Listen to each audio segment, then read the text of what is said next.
Kami nanggaling lang ng Cebu na kung saan naglunsad ng isang koalisyon sa pamumuno ni Mayor Baste Duterte. At ang isa po sa tumalim sa aking isipan noong nagkaroon ng presentasyon ang pagkakahuli kay dating Pangulong Rodrigo Duterte.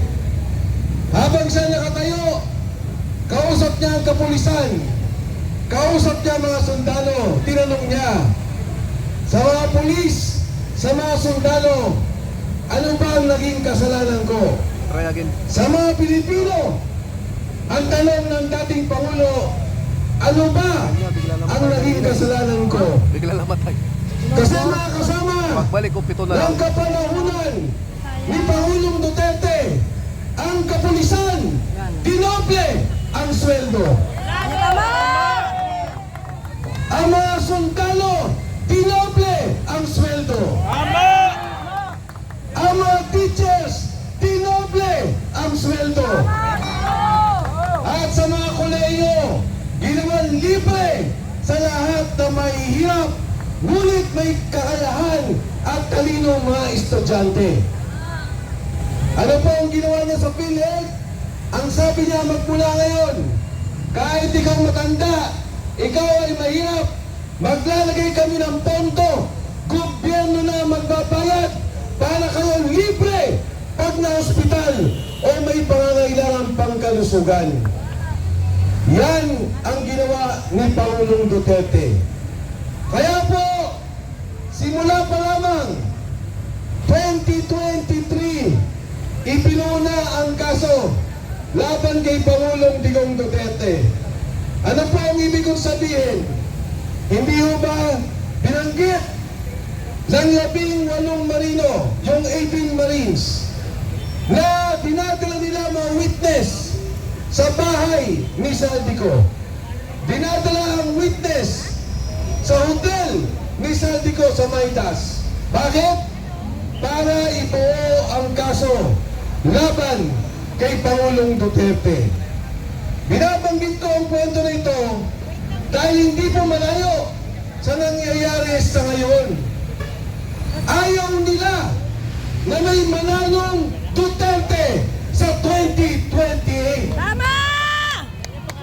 Ang una nilang ginawa, tinanggal, inalis ang Pangulong Duterte, kinidnap. Alam niyo ho, ang pinirmahan nating treaty o yung Rome Statute, ang sinasabi po niyan, pagka po tayo may problema, kailangan ay tingnan muna ng Korte ng Pilipinas, tingnan muna ng batas ng Pilipinas. At kung sakasakali, katulad ng mga ibang bansa sa Afrika o ibang bansa na may gera, kung sakasakali, dito dadalhin sa ICC sa dahil. Ngunit habang gumagana ang ating mga korte, habang gumagana ang ating batas, dapat dito siya litisin. YouTube channel. Hindi naman pumalayo sa ating kasaysayan. Ang Pangulong Estrada, ikinulong, nagkakaso dito sa Pilipinas. Ang Pangulong Gloria Macapagal Arroyo, na kung saan ako'y nagsilbi, ikinulong, nagkakaso, na-acquit dito sa Pilipinas. Hindi lumabas sa ibang bansa. Hindi inilitis ng banyagang korte. Ngayon, nakita nila may problema pa. Kailangan alisin sa pagkaupo si Vice President Inday Sara Duterte. Impeach Inday Sara and convict Inday Sara. Kasi ang isa sa mga parusa pag-impeachment ay hindi ka na pwedeng tumakbo pa sa darating na halalan o humawak ng anumang opisina. Ano ang kasalanan ni Inday Sara Duterte? Narinig nyo ang mga kaso.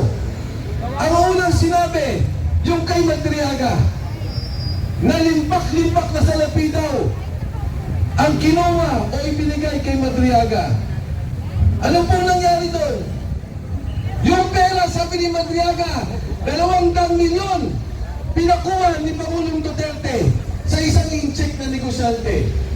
Pagkatapos daw siya humawak at siya nag-distribute ng pera, sabi ko, ngayon lang ako nakarinig ng gano'n. Talo pa siya sa anak, talo pa siya sa kamag-alakan. Ikaw ang pinapunta, 200 milyon, ni hindi humarap sa dating Pangulo. Yun ang sinasabi mong ginawa mo. Ano pang sinabi niya? Ako ang kasama na mag-usap kay Bongbong Marcos. Ako rin ang kasama na magkaroon ng pagkakaisa. Sabi ko, talo pa nito ang bunsong anak. Lahat ng usapan, kasama siya. Lahat ng pagpaplanong politika, kasama siya. Pati babagsakan ng gobyerno, kasama rin siya. Ano nangyari? Nung natinig ng tao, may naniwala ba? Wala! Kaya po nangyari, hindi na nila pinabalik. Wala na. Walang naniwala on audit. Sa kasalukuyan ay tinitingnan kung ano yung mga kulang na papeles. Out of 125 million, 75 million na lang ang natira. Yun ang kanilang pinag-uusapan. Tinutok na nila kay Inday Sara, pati COA, NBI, BIR, AMLA, ginamit na nila. Ngayon o, papatulang ko yung sinasabi na sa COA. Bakit? Ang Department of Agriculture ang suspended, disallowed. Yung kay Inday, hindi pa final. Kailan lang nag-final ng nag-hearing? Yung suspended at disallowed, Department of Agriculture, 10.5 billion pesos. Yung doon po sa TSWD, kumulang 12 billion pesos. Sa DPWH, kumulang 17 billion pesos. Billion! Pagdating po sa Department of Energy, 160 billion pesos. May inimbestigahan ba sila? Wala! May hearing ba? Wala! May tinanggal ba? Wala! Wala. Pero si Inday Sara, 120 million pesos, 75 million pesos, yun ang iniimbestigahan nila. Alam nyo ho, magkano ang confidential at intelligence funds ni BBM? 5 billion taon-taon, 5 billion pesos. At ito po, sa mga kapulisan, meron akong recording. Ang sinasabi pa doon ni Saltico, si General Marbil, nung kapanahunan niya, nagre-reklamo kasi yung kalahati ng intelligence funds sa kapulisan, kinukuha pa ng palasyo, kinukuha pa ng Malacanang. Yan po ang katotohanan. Yan ang korupsyon na nangyayari at hindi ang kay Inday Sara. Ngayon, Yun ang mga tunay na buhaya! bakit po ako napasok sa usaping to? Si Sergeant Cotesa, hindi ko kilala. Ang kilala ko, yung kaibigan ko, tagapamantasan ng Pilipinas. Ang sabi ni Sergeant Cotesa sa akin nakaraang taon, Sir, kami po ang nagdi-deliver ng pera. Ang sabi ko sa kanya, Sarge, magkano ang dineliver nyo? Sabi niya, isang example lang po, 46 na maleta. Magmula sa bahay ni Saldico sa Valle Verde, dinadala namin ng Horizon, ibinababa at dinadala sa bahay ni Martin Romualdez sa Aguato at doon sa Forbes Park sa McKinley. Sabi ko, magkano ang laman ng isang maleta? 48 million pesos. Magkano ang isang delivery? 2.3 billion pesos. Isang delivery lamang. Ang sabi pa niya sa akin, magugulat ka sir. Nung nag-uusap sila, sabi nila, ihihinto namin at tatanggalan ng pondo ang DOH, Department of Health. Pag hindi sila pumayag na kung ano ang kontratang gusto, ay hindi bibigyan ng pondo. Yan po nang galing kay Gutesa. Matapos siya magsalita, ang sabi niya, hindi ko na kailangan ng proteksyon. Ang mga kasama ko ang magproprotekta sa akin. Noong una po, pinoproteksyonan. Noong huli, si Sergeant Gutesa ay ikunulong na nila at ibitin na. Illegally detained. Noong Nobyembre, may isa pong recording. Ang sabi ni Gutesa, pumirma na ako na hindi ako hindi totoo na nagdi-deliver ako kay Martin Romualdez. Pumirma na ako na ako ay inaalok ng pera ni Mark Coleta at ni Defensor. Wala po sa akin yun. Ang sabi ko, kung maaari, pakawalan nyo na si Gutesa. Kahit na napabaliktad ninyo, kahit na nag-iba na ng salita. Bakit? Walang alam yung tao. Hindi naman kumita sa korupsyon. Wala naman siyang gana o ganansya doon sa nangyari. Huwag niyong ikulong ang isang sundalong nagsilbi sa ating bansa. At sa panahon ngayon, ang paninindigan niya ay ang tulungan ng ating bayan. Tinanong ko si Gutesa, bakit ka lumalabas ngayon? Ang sabi niya sa akin, sir, binaha po ang aking pamilya at ang mga pamilya ng aking mga kasama. Nagulat kami na yung pera palang binibitbit namin ay galing sa flood control scandal. Flood control scandal. May nakulong na ba? Wala! May naibalik na ba na pera? Wala! Ang sabi ng Pangulo, maya naman kayo. Binabalik ko sa kanya, binabalik ko sa Kongreso, at binabalik ko sa Senado. Kayo ang maya dahil wala pa rin nangyayari hanggang sa ngayon. Tama! Kaya po nung lumabas yung 18 Marines, sila po yung nagkapag-usap sa akin, ang sabi ko, tutulungan ko kayo. Hindi ako papayag na mangyari yung nangyari kay Gutesa na mangyari sa inyo. Tinanong ko sila, sabi ko, magkano ba talaga ang delivery? Kada delivery ninyo, magkano ang inyong dinadala? Alam niyo ho, ang pinakamaliit na delivery, 500 million pesos. Ang pinakamalaking delivery, 4 billion pesos. At dito kayo magugulat. Ang delivery, 3 times a week, ang delivery sa Makati at sa Aguado sa Malacanang. Kung yan po ay pagtutugtong-tugtungin natin sa 1 billion lamang, sa isang buwan, 12 billion pesos, pera ng taong bayan ang ninanakaw at kinukurakot. Yan ang nangyayari sa ating bansa. Kaya po tayo ngayon nandito dahil ayaw natin ng ganitong klaseng politika. Ayaw natin ng ganitong klaseng sistema. Katulad po na nabanggit, ako ang kaso ko sa ngayon, 4 na. Diba? Marami na ang mga kaso. Humigit ko muna mga 30. Ang lahat na tumatayo at nagsasalita ay kinakasuhan. Ganyan-ganyan po ang martial law. Bagamat hindi nagdeklara, tatakotin ka, gagamitin ng NBI, ang BIR, ang AMLA, ang PNP, ang Ombudsman, para ikaw ay takotin. Para ikaw ay patahimikin. Pero tayo ba ay tatahimik? Hindi! Lalaban ba tayo? Dapat po tayong magsalita dahil ang kinabukasan ng ating mga kababayan, ng ating mga anak ang nakataya. Bakit ito? Yung PhilHealth nang kinuha nila yung pondo, 60 billion. Pagkatapos hindi nila nilagyan, 90 billion.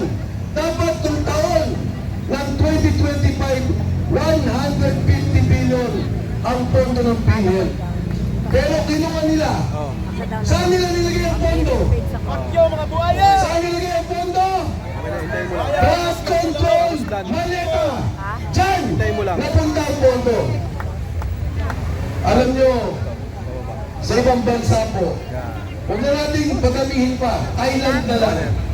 Nauna tayo sa Philippines. Nauna po tayo.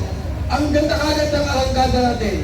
Ngayon, sa Thailand, kahit anong sakit mo, kahit cancer pa yan, may maluba kang sakit, kailangan mo ng operasyon, ang babayaran mo na lang sa ospital, 10%. Dahil ang pondo ginagamit ng tama. Ang pondo inaayos. Yung mga programa, infrastruktura, anin po yan, malalaking proyekto. Isa na lang ang babanggitin ko. Ang subway dapat tapos na ng 2020. Para na po dapat tayong Hong Kong. Para na po tayong dapat Japan. Meron na tayong subway. Anong ginawa nila? Kinuha ang pondo. Ninakaw. Saan nilagay? Blood control! Sa flood control. Sa maleta. Yan ang nagagawa ng korupsyon. At ngayon, may krisis tayo. Trilyon ang ninakaw. Hindi tinutuloy ang investigasyon. Walang kalinawagan. Yung pera sana yan ginagamit natin para ang presyo ng bigas, ang presyo ng pagkain, ang presyo ng gas ay hindi masyadong tumaas. May puntong magagamit pantulong sa tao. Pero alam niyo mga kasama, ako naniniwala talaga na gumagalaw ang kamay ng Diyos sa sitwasyon ngayon. Ngayong hapon lang po, nagbago na sa Senado at nanalo si Alan Cayetano. Thank you, Lord! Ano po ang ibig sabihin niyan? Thank you, Lord! Wala lang kwenta ang ginagawa ng Kongreso dahil hindi sila mananalo sa impeachment sa Senado. Ang kailangan po nila ay 16 na boto. Tayo lang ng pera ang Every tatlo Kongreso! na sa atin na. Paano pa sila mananalo? Wala na! Patay na ang impeachment. May people in Bansa. Duterte! Duterte! Duterte! Duterte! Duterte! Duterte! Duterte! Kagabi po, tumatawag ang mga kaibigan ni Senator Bato de la Rosa. Ang sabi po nila, kung pwedeng matulungan, dahil siya nga po ay nagtatago at gusto lamang pumunta sa Senado para bumoto. Naawa ako kay Senator Bato. Walang kaso. Pero pilit nilang binibigyan ng kaso. Tinatakot para hindi makapunta ng Senado. Pero isipin niyo po, katulad ng aking sinabi, meron pong Diyos na tumitingin sa atin. Nagmamahal sa bansang Pilipinas. Kaya po, yung impeachment na yan, itigil na nila. Para sa Bakit kailangan itigil? Magkano bibigyan sa bawat congressman? Ang sabi po nila, 3 million MOE. Ang bawat opisina po may 1.5 million na monthly operating expenditure. Dadagdagan ng 3 million. Sa isang taon, aabot po yan ng 51 million sa bawat opisina. Kung sakali na meron silang 200 na boboto, Sa Congress po to, sa Congress. 7 bilyon. Tingnan natin mamaya kung makakalipat tayo sa Senate. Pagkatapos ang sabi, magbibigay ng cash. Sabi po, ni Mayor Baste, 20 million bawat congressman. Times 200, 4 billion pesos. 11 billion. Pangalawa, lahat ng congressman na bumoto, bibigyan ng 200 million pesos. Times 200, 40 billion pesos. 51 billion! Pero po natin yan, hindi na pera! Pulis! Natin ibinayad! Ibibigay lamang para sa politika, para tanggalin si Inday Sara, para walang kalaban sa 2028. Yawa talaga. Ngayon, nawala ng impeachment, yung 51 billion, gamitin nyo sa mga driver na kailangan ng subsidyo. Gamitin nyo sa mahihirap na kailangan ng tulong, pera para sa pamilya. Tama! Bigay po ninyo sa mga isda, manggagawa na kailangan ng tulong sa panahon ngayon. Tama! At ibigay sa ating kapulisan at mga kawal na kailangan ng alalay sa gitna ng krisis na kinakarap po natin. Yan! Diyan gamitin ang pera, hindi sa politika. Tama! Kaya mga kasama, may nagtanong kanina, pupunta ba tayong Senado? Ang sabi ko, may mga kasama po tayo doon.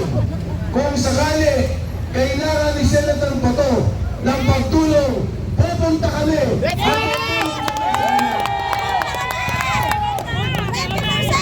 Huwag po tayong manghina. Patuloy po tayong lumaban.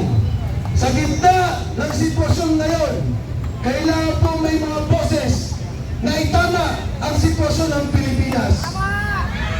Alam niyo ho, ang tumahan ng korupsyon, ang pinakamalaki, pinakamalawak, pinakaorganisadong korupsyon sa buong Pilipinas. At ang nakakalungkot, ang Pangulo ang isang mastermind ng